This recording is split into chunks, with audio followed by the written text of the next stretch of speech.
Okay, आपने ये पूछा कि अगर एक लीनियर ट्रांसफॉर्मेशन हो तो उसकी आइगन वैल्यूज और आइगन वेक्टर्स कैसे फाइंड करनी। तो हम पिछली क्लास यस में ये डिस्कस कर चुके हैं कि अगर हमारे पास एक लीनियर ट्रांसफॉर्मेशन हो, फॉर एग्जांपल एक वेक्टर स्पेस V से दूसरी वेक्टर स्पेस W की तरफ, तो हम उस लीनियर ट्रांसफॉर्मेशन के करस्पॉन्डिंग एक मैट्रिक्स मालूम कर सकते हैं। याद है आपको, हमने लास्ट मीटिंग में ये डिस्कस किया था। जी जी जी सर। जी sir. For for a linear transformation T from V to W, we can form a matrix।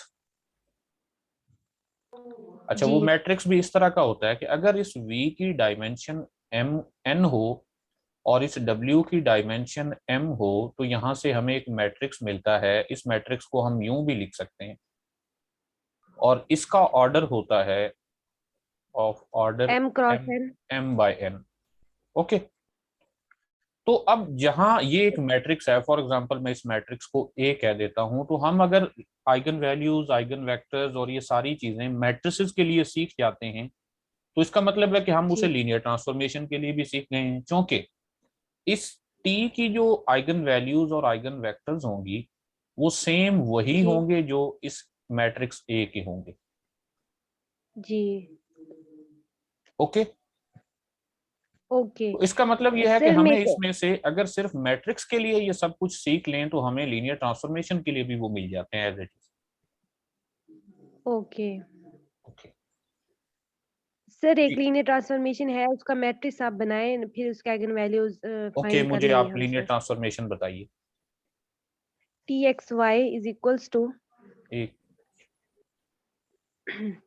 T of x y that is equal to हाँ 3x + 3y 3x + 3y, comma comma x + 5y x +5y। +5y। Okay, जी अच्छा, ये जी जो linear sir, ये transformation है R की ये साइड है। आर स्क्वायर से आर स्क्वायर की तरफ है। ठीक है। जी अच्छा, इसकी स्टैंडर्ड बेसिस के कॉरेस्पॉन्डिंग हम मैट्रिक्स मालूम करने जा रहे हैं। तो स्टैंडर्ड बेसिस जो आर स्क्वायर की हैं वो क्या है भला? 1001। जी उधर आर स्क्वायर की भी यही है। ओके, तो हम पहले इन दोनों के इमेजेस मालूम करते हैं। T of 10 will be 3, 1। हम इसको लिख सकते हैं 3 × 10 + 1 × 01।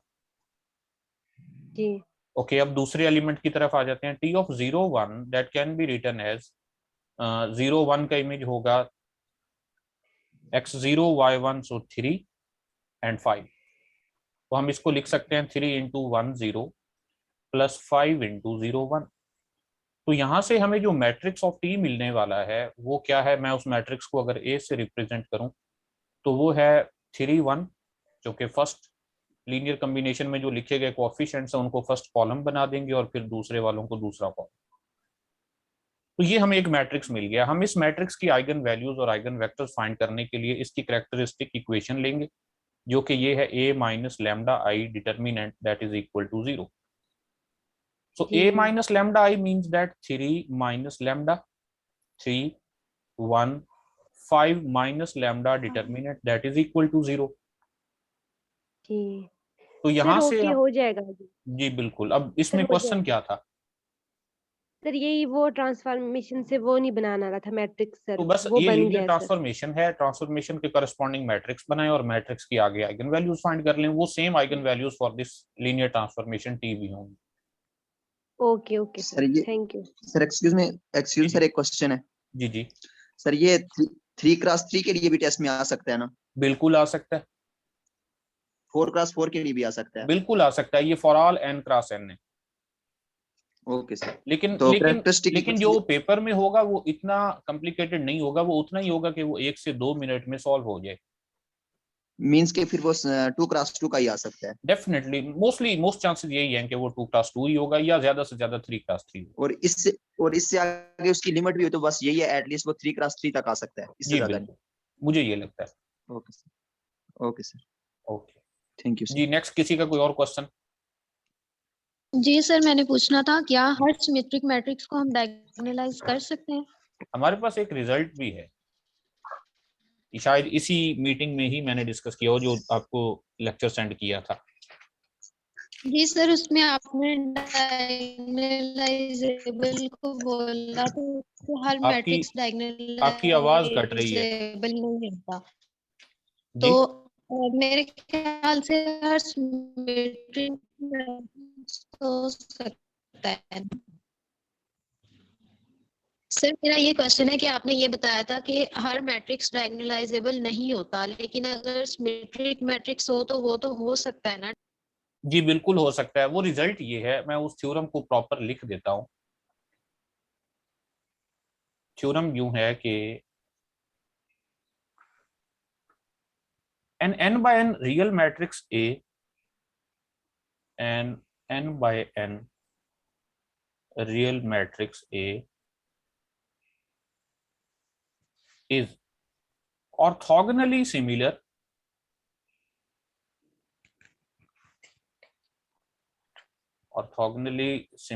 to a diagonal matrix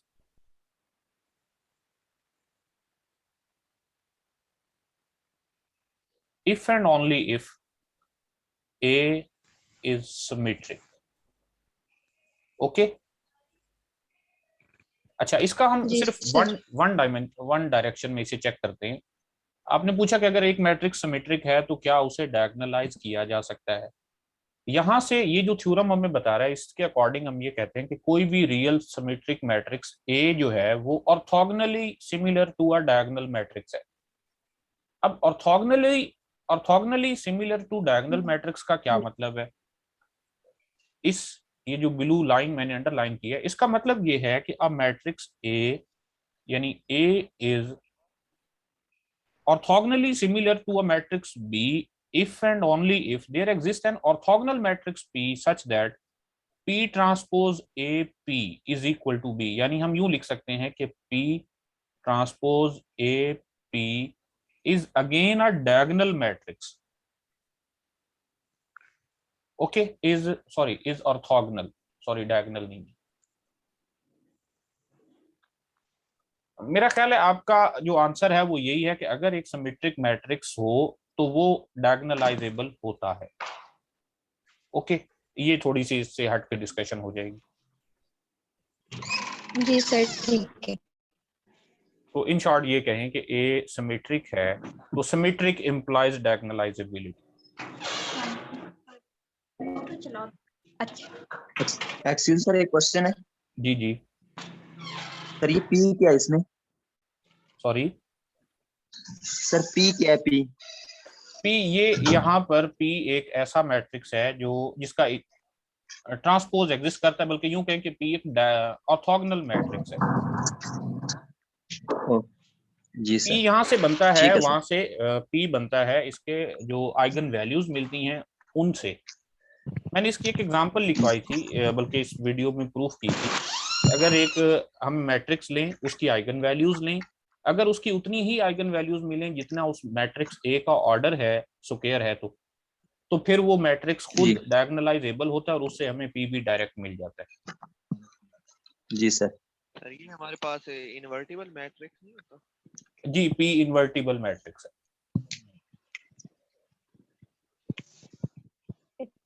sir एक क्वेश्चन है जी सर, एक लीनियर ट्रांसफॉर्मेशन से बन रहा है मैट्रिक्स, उसको ओके डायगोनल मैट्रिक्स में रिड्यूस करना है, सर वो कैसे करेंगे? उसको प्रूफ करना है कि वो डायगोनल है, यही कह सर रही हैं उसको आप। रिड्यूस करना है, सर उसको रिड्यूस करना है डायगोनल मैट्रिक्स में। आप मुझे वो मैट्रिक्स बताएं या लीनियर ट्रांसफॉर्मेशन बताएं। जी T x Y Z T of x Y Z equals to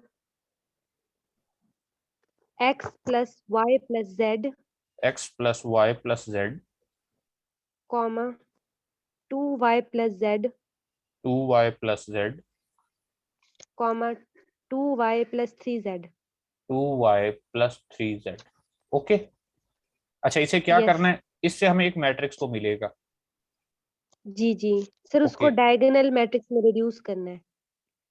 okay okay अच्छा देखिए टी ऑफ 1 0 0 अगर तो वो एक ऐसा मैट्रिक्स होगा जिसका डिटर्मिनेंट 0 नहीं होगा चले मैं ये थोड़ा सा सॉल्व कर लेता हूँ। ये है 1 0 0, टी ऑफ 0 1 0 हमें मिलेगा यहाँ से 1 2 2, और टी ऑफ 0 0 1 होगा 1 1 3।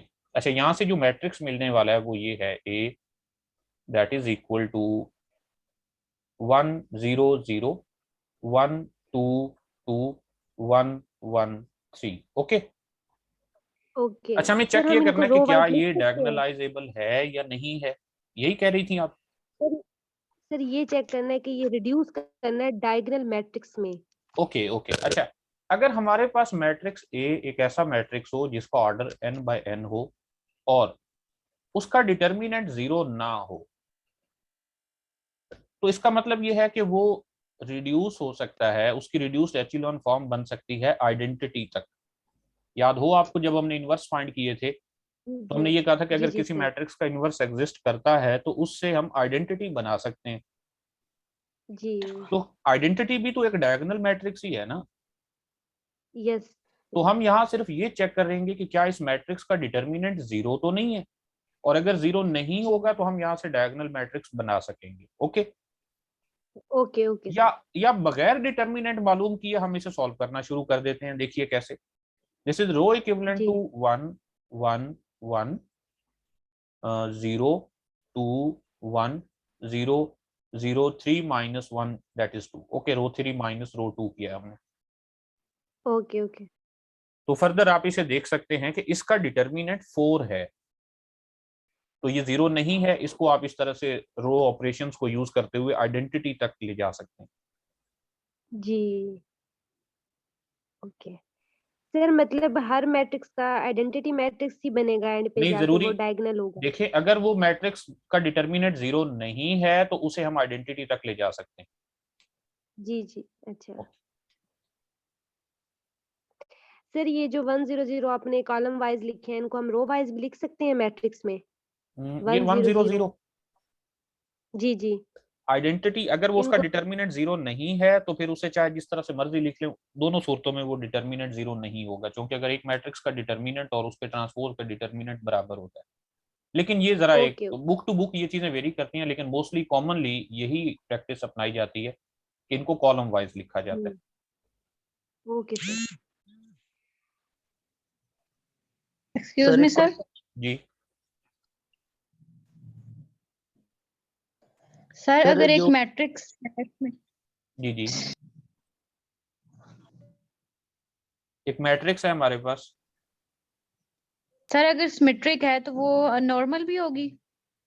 देखिए, इनकी डेफिनेशंस को आप पहले एक बार लिखें, वहीं से ये बातें क्लियर होती हैं। अगर हमारे पास एक मैट्रिक्स सिमेट्रिक है तो सिमेट्रिक का क्या मतलब है, उसकी डेफिनेशन को देखें कि A transpose should be equal to A.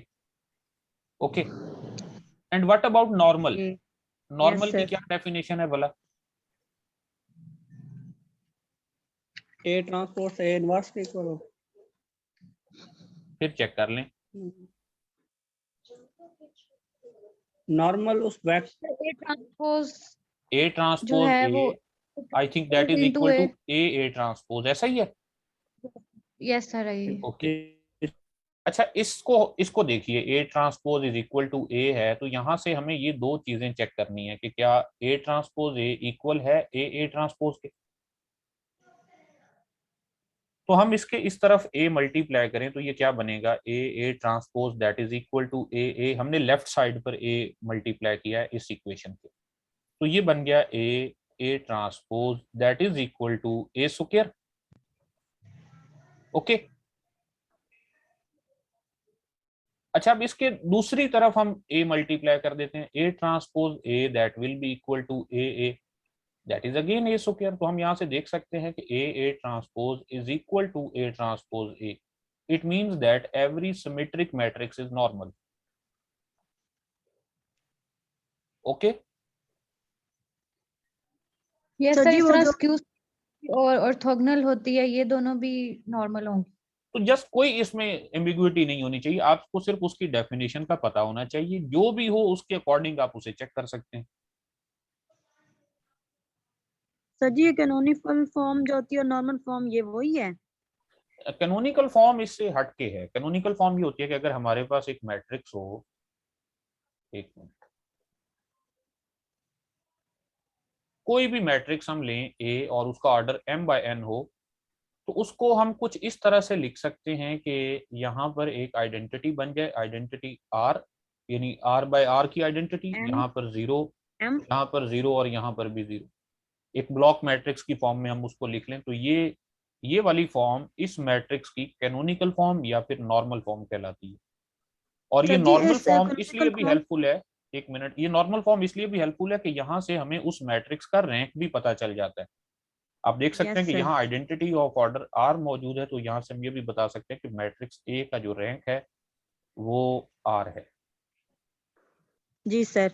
Sir जी अगर हम लोगों ने नॉर्मल फॉर्म में जाना है तो हम लोग साथ मतलब कि दो आइडेंटिटी मैट्रिक्स लेते हैं ना, एक पर कॉलम ऑपरेशन लगाते हैं और एक पर रो ऑपरेशन रो लगाते हैं। Operations definitely. Yes sir. Sir जी अगर m क्रॉस n है तो m का आइडेंटिटी मैट्रिक्स होगा रो ऑपरेशन अप्लाई करने के लिए। जी अगर फर्ज करो 2 क्रॉस 3 है तो रो ऑपरेशन अप्लाई करने के लिए 2 ऑर्डर का बनेगा ना आइडेंटिटी 2 मैट्रिक्स, by 2 का और एग्जैक्टली 3 3 by और 3 का 3 का बनेगा। कॉलम के लिए। ठीक है सर। और अगर दोनों सेम हो तो दोनों आइडेंटिटी मतलब रो और कॉलम दोनों सेम ही डेफिनेटली होंगे ना। यहाँ से हमें पता चलता है कि रो वाइज जो हमने रो ऑपरेशन लगाने हैं वो उस मैट्रिक्स पर लगाने हैं जिसका ऑर्डर ये हो m, और कॉलम ऑपरेशन उस पर लगाने हैं जिसका ऑर्डर n हो। जी सर। तो आप इसकी सिर्फ थोड़ी सी प्रैक्टिस करें, इस पे ज्यादा टाइम नहीं लगाना आपने, क्योंकि वो लेंथी क्वेश्चंस होते हैं। जस्ट ओके आप सर। इसके इंपॉर्टेंट रिजल्ट्स को देखिएगा और फिर आगे चलें। बस ये चीज मान में रखनी है कि यहाँ से रैंक हम लोग मालूम कर रैंक भी सकते हैं। निकाल सकते हैं और कैनोनिकल फॉर्म होती क्या है इस फॉर्म में, और हर मैट्रिक्स की जी कैनोनिकल सर। फॉर्म बनाई जा सकती है। अच्छा, मैंने जब आपको जी एचिलॉन और रिड्यूस्ड एचिलॉन फॉर्म पढ़ाई थी, तो वहां पर एक बात बताना शायद मुझे याद नहीं रही कि हर मैट्रिक्स की हम एचिलॉन फॉर्म बना सकते हैं और हर मैट्रिक्स जी की सर। रिड्यूस्ड एचिलॉन फॉर्म भी बना सकते हैं।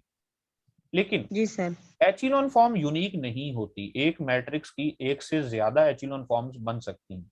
मसलन दो मुख्तलिफ लोग अगर एक ही मैट्रिक्स की एचिलॉन फॉर्म बनाने लगे तो उन दोनों के आंसर डिफरेंट आ सकते हैं लेकिन ठीक होंगे। लेकिन एक मैट्रिक्स की रिड्यूस्ड एचिलॉन फॉर्म सिर्फ एक ही होती है। उसको यूनिक कह सकते हैं फिर सर? जी जी, unique echelon form, reduced row echelon form is not unique, but row reduced echelon form is unique. ये जी शायद सर। किसी पिछले एक पेपर में भी आया हुआ है, मेरी नजर से गुजरा है। जी सर। Okay, anyone else?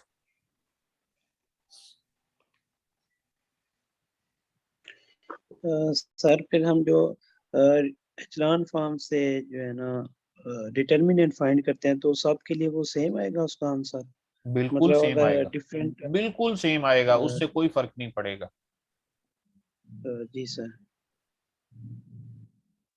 वो स्क्वायर के लिए बात हो रही है फिर। ओके, सर कोई और trace of question? Sir sir question जी है कि एमसीक्यूज भी आपसे पूछने थे। बता देते हैं जी। सर सर ये एक क्वेश्चन था। जी आपने एक स्केलर के लिए और डायगोनल मैट्रिक्स के लिए रिजल्ट लिखे थे कि उनके जो पिवट एलिमेंट है बेसिकली वही हमारे पास लैम्डा की यानी आइगन वैल्यूज होती है, बिल्कुल। और लोअर और अपर के लिए तो किसी भी हम जो हमारे पास मैट्रिक्स दिया हुआ है उसको फिर बजाय इसके कि हम रिड्यूस एचेलॉन फॉर्म में ले जाएं, सिर्फ उसका अपर या लोअर बना लें और उसी से फाइंड कर लें, या ज्यादा वो लेंथी हो जाएगा? मैंने ये तो नहीं कहा कि एक मैट्रिक्स के जो रो इक्विवेलेंट मैट्रिक्स होता है उसकी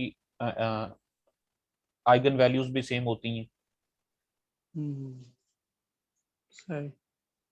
या आप यानी कि सिर्फ उन उसको ट्राई कर लें। मेरा ख्याल है ये रिजल्ट भी है इस सेंस में कि अगर हमारे पास एक मैट्रिक्स ए गिवन हो तो उसकी हम, आप ये कहना चाह रहे हैं कि हम उसको डायगोनल मैट्रिक्स की फॉर्म में चेंज कर लें, जी या सर। अपर ट्राइंगुलर या फिर लोअर ट्राइंगुलर बना लें, तो वहां से जो डायगोनल एंट्रीज हमें मिलेंगी, आप ये कहना चाह रहे हैं कि वो उसकी आइगन वैल्यूज जी होंगी। जी सर। तो जी आप सर। ऐसा क्यों नहीं करते कि एक मैट्रिक्स ए लें 1 2 0 0 3 5 5 6 2, और इसके लिए ये दोनों चीजें चेक करें, इस मैट्रिक्स की अपनी आइगन वैल्यूज भी फाइंड करें और फिर जी इसको सर। कन्वर्ट करके फिर उसको चेक कर लें। सही, ओके, इस तरह का एक रिजल्ट है ऐसी, लेकिन मेरे माइंड में नहीं है अभी, एग्जैक्ट मैं नहीं बता सकता। ठीक हो। एक्सक्यूज मी सर, जी, डुअल स्पेसिस क्या होती हैं? डुअल स्पेसेस ये हम फंक्शनल में ना डिस्कस कर लें। सर जी ये सर, वेक्टर फंक्शनल स्पेस में नहीं आती? लेकिन नॉर्म स्पेस भी होती है। अच्छा, जी, तो इसको फंक्शनल पे छोड़ दें। फंक्शनल पे छोड़ दें अभी, ओके सर। क्योंकि वहां हम बहुत सारी नॉर्म स्पेसेस को डिस्कस करते हुए साथ में उनकी डुअल स्पेसेस को भी डिस्कस करेंगे कि किस वेक्टर स्पेस या किस नॉर्म स्पेस की कौन सी डुअल स्पेस है। Okay sir. ओके, और कुछ? अस्सलामुअलैकुम सर। वालेकुम अस्सलाम जवाद साहब। सर ये अगर मैट्रिक्स हमारे पास डायगोनालाइजेबल है या नहीं, इसके लिए सर ये इनफ है हमारे लिए कि हम बस ये चेक कर लें कि उसके जो आइगन वेक्टर्स हैं वो जी जी, लीनियरली इंडिपेंडेंट हैं या नहीं? नहीं वो ये लीनियरली इनफ रहेगा? इंडिपेंडेंट तो होंगे ही। उसके लिए कुछ रिजल्ट्स हैं कि अगर हमारे पास एक मैट्रिक्स है ए जिसका ऑर्डर n क्रॉस n है, अगर हमें इसके कॉरेस्पॉन्डिंग n ही आइगन वेक्टर्स मिल जाते हैं तो फिर वो डायगोनलाइजेबल है। लीनियरली इंडिपेंडेंट तो वो होते ही हैं। मैं ये कहना चाह रहा हूँ कि किसी एक मैट्रिक्स ए जिसका ऑर्डर n क्रॉस n है, अगर उसके लिए हमें n आइगन वेक्टर्स मिलते हैं, आइगन वैल्यूज की बात नहीं कर रहा, अगर आइगन वेक्टर्स की तादाद भी n ही है तो हम ये कह सकते हैं कि matrix A is diagonalisable. Excuse sir, एक क्वेश्चन है जी सर। ये जो हम मैथ के अंदर जो स्पेसिस पढ़ते हैं, जिस तरीके से हमारे पास नॉर्म स्पेस होगी, ड्यूअल स्पेस होगी, इल्बर्ट स्पेस होगी, वेक्टर स्पेस होगी, सर जी ये जो फिजिक्स के अंदर जो हम स्पेस को डिस्कस करते हैं, क्या जी ये जी वही स्पेस होती है या ये कोई और स्पेस होती है? फिजिक्स में हम जो स्पेस डिस्कस करते हैं वो तो जस्ट आर क्यूब है, और जी यस आर सर, वो क्यूब इनमें से आर क्यू। मोस्टली स्पेसेस में है। और ये बेसिकली उनकी जी जनरलाइजेशंस हैं, उनको एब्स्ट्रैक्ट वे में हम डिस्कस कर रहे हैं अब। जी, तो सर ये स्पेस तो एक ही है ना, जो जो इस हम वक्त स्पेस मैथमेटिकली जो है ना, हम उससे आगे चले जाते हैं। स्पेस डेफिनेटली जी वही है जो हम आर क्यूब है, लेकिन मैं बता रहा हूँ कि हम जी उसको रिगोरस मैथमेटिकली डिस्कस करते हुए किसी एक सेट को स्पेस कहते हैं। उस सेट पर हम कुछ एक्सियम जी सेटिस्फाई करवा रहे होते हैं। फॉर एग्जांपल, वेक्टर स्पेस के लिए हम मुख्तलिफ एक्सियम्स ले रहे हैं, हिल्बर्ट स्पेस के लिए कुछ और एक्सियम उसमें शामिल कर रहे हैं, मीट्रिक स्पेस के लिए कुछ और जी एक्सियम्स हैं। तो एक्चुअली मैथमेटिकली हम स्पेस एक सेट को कह रहे हैं। वो आर जी क्यूब हो ठीक। भी सकता है, उसके अलावा भी कुछ और हो सकता जी सर हमारे पास मैथ में दो टर्म्स होती हैं, है। जी, एक होती है ऑर्थोगोनल और एक होता है ऑर्थोनॉर्मल। तो आपकी इनमें आवाज कुछ नहीं आ रही। डिफरेंस।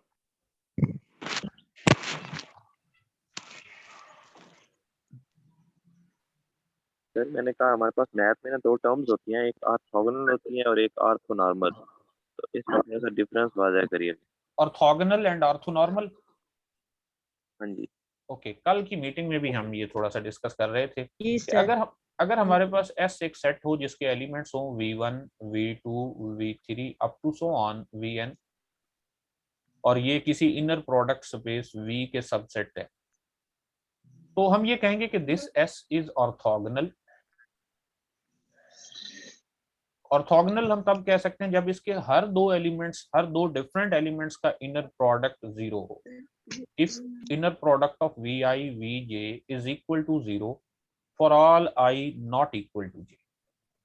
और ऑर्थोनॉर्मल जी हम उस सूरत में कहेंगे जब इसके तमाम एलिमेंट्स या ये पूरा सेट ऑर्थोगोनल भी हो और उसके साथ जी साथ सर। उसके तमाम वेक्टर्स नॉर्मलाइज्ड भी हों।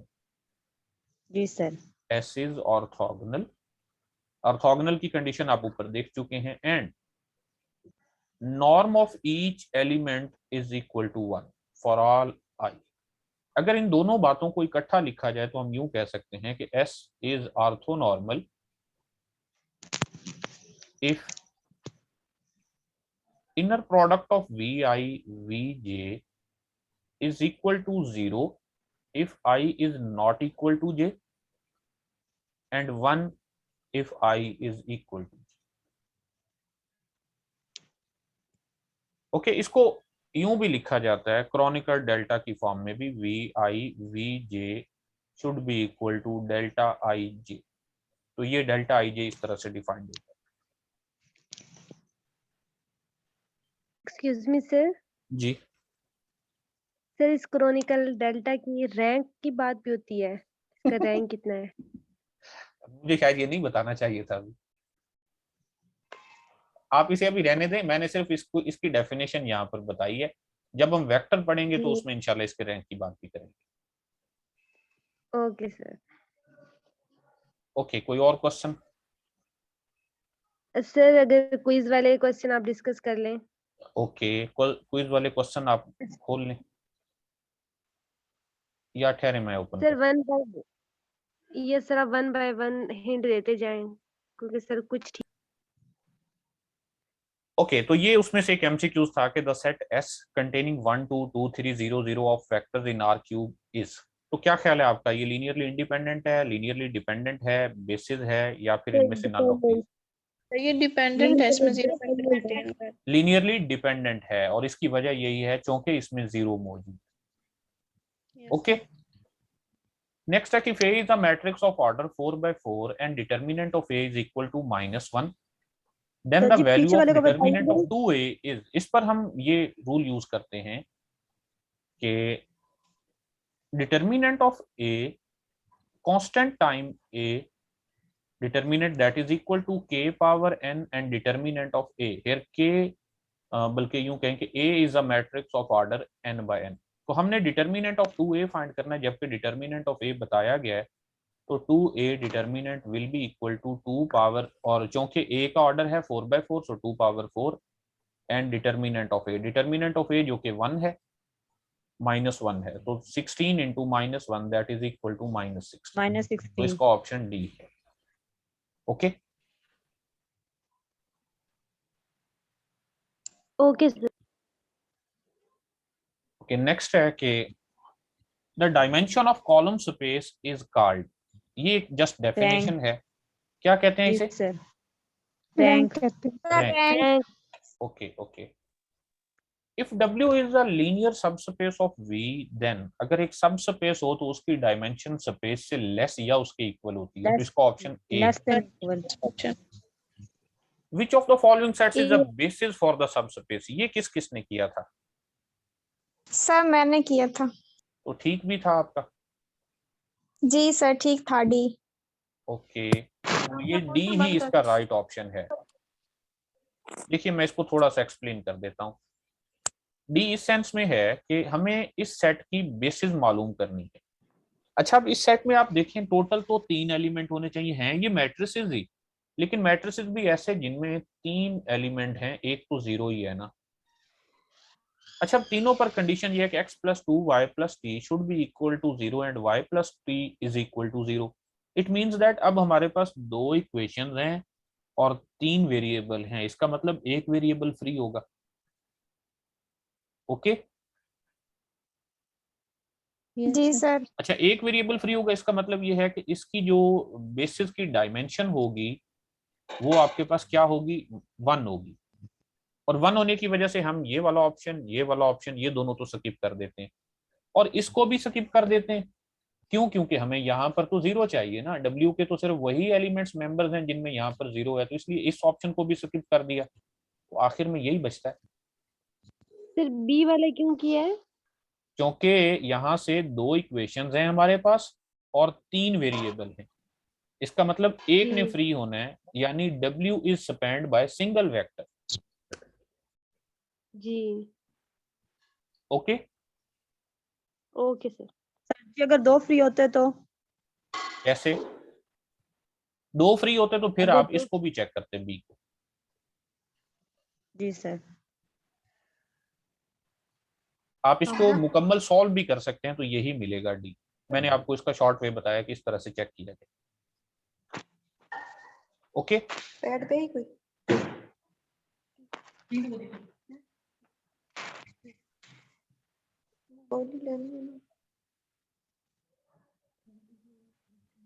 dimension of the solution space of the system हमारे पास एक सिस्टम है और इसकी डायमेंशन मालूम करनी है। आप देखें दो इक्वेशंस हैं और दो ही अननोन हैं, एक्स और वाई। अगर आप इसको सॉल्व भी करें तो एक्स इक्वल 0 वाई इक्वल 0 मिलता है। इसका मतलब यह है कि trivial vector space zero vector space, तो जीरो वेक्टर स्पेस की डायमेंशन 0 होती है, तो इसका राइट ऑप्शन बी है। नेक्स्ट है कि A is equal to Aij is a square matrix of order n greater than or equal to 4 and Aij is equal to I plus j। अब इसमें शायद मसला हुआ हो आपको। सर ये भी हो गया था। नहीं सर, ये हमने फाइंड कर लिया था जो आपने ओके हमें मेथड बताया था। वैसे आप इसे मतलब एक मैट्रिक्स बना लें। इसका तरीकाकार ये होना चाहिए कि आप इसे सबसे छोटे n के लिए खुद से एक मैट्रिक्स लिख लें और उसके रैंक की बात कर लें। चूंकि ये result for all n greater than और इक्वल टू 4 ट्रू है, तो आप किसी एक के लिए इसे अगर चेक कर लें तो वही फॉर ऑल होगा। चलिए मैं 4 के लिए जी सर 4 के लिए इसे एक्सप्लेन सर, करूं हमने- तो A11 कंडीशन क्या एलिमेंट्स के लिए कि that is equal to row number plus column number. तो यहाँ पर 2 होगा, यहाँ पर 3 होगा, यहाँ 4 होगा, यहाँ 5 होगा। ओके एंड सिमिलरली यहाँ पर जो पोजीशन है ये रो नंबर 2 है और कॉलम नंबर 1 है, सो 3। ये सर रो जी, number 2, 2 3, column 4, number 5 2, so 4 5 6 and similarly 4 5 6 sir जी नहीं 7। समझ आ रही। जी सर जी कैसे बनाया आपने ये मैट्रिक्स? देखिए कंडीशन चेक करें कि Aij is equal to I plus J. ये बताया जा रहा है कि मैट्रिक्स ए की जो एंट्रीज हैं वो एंट्रीज हैं जो वहां पर रो और कॉलम नंबर को ऐड करने से बनी है। मसलन आप इस पहली पोजीशन पर आए, ये रो नंबर 1 है और कॉलम नंबर भी 1 है, जी सर। तो that should be equal to 1 plus 1। जी ये रो नंबर 1 और कॉलम नंबर 2 वाली पोजीशन है, तो ये 1 प्लस 2 है 1 + 2 ठीक है एंड सो सर। ऑन, इस तरह से 5 6 एक्सक्यूज मी सर, एक 7 क्वेश्चन 8। और इस मैट्रिक्स का रैंक सर जब आप सॉल्व करेंगे तो ये 2 होगा। सर एक्सक्यूज मी सर, एक क्वेश्चन है जी सर। ये क्वेश्चन भी सर मैंने आपसे किया था कि हमारे पास वो कौन सा मैट्रिक्स होता है कि जिसको हम अगर ये इंटरव्यू में क्वेश्चन भी पूछें कि हमारे पास कोई मैट्रिक्स है कि उसको हम कैसा बनाएंगे तो वो हमारे पास सिमेट्रिक आएगा। तो ये वही एग्जांपल तो नहीं आप करवा रहे हैं उसी के ये रिलेटेड? सिमेट्रिक भी है क्योंकि Aij yes sir. Is equal to I plus J and Aji is equal to J plus I and this is equal to I हाँ plus yes J, so we can write it as Aij। तो ये matrix by chance sir. Symmetric ही है। Yes sir. और ये इसका rank sir हमेशा 2 ही होता है? नहीं, हमेशा हर सिमेट्रिक का रैंक 2 होना जरूरी नहीं है। इस तरह की मैट्रिक्स का रैंक जी 2 है। आप इसे चेक कर सकते हैं ना कि इन तमाम का डिफरेंस 1 है हर रो का। ओ अगर आप रो जी नंबर जी 4 माइनस रो नंबर 3 करेंगे तो यहाँ सारे 1 होंगे।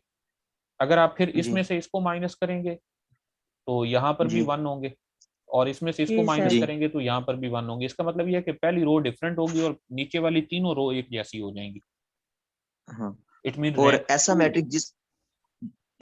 मैट्रिक्स हो जिसमें हमारे पास डिफरेंस 1 1 हो तो उसका रैंक हमेशा 2 ही होगा, उसका रैंक ये 2। फिर कह सकते हैं? जी बिल्कुल ये कह सकते। जी सर। Yes sir.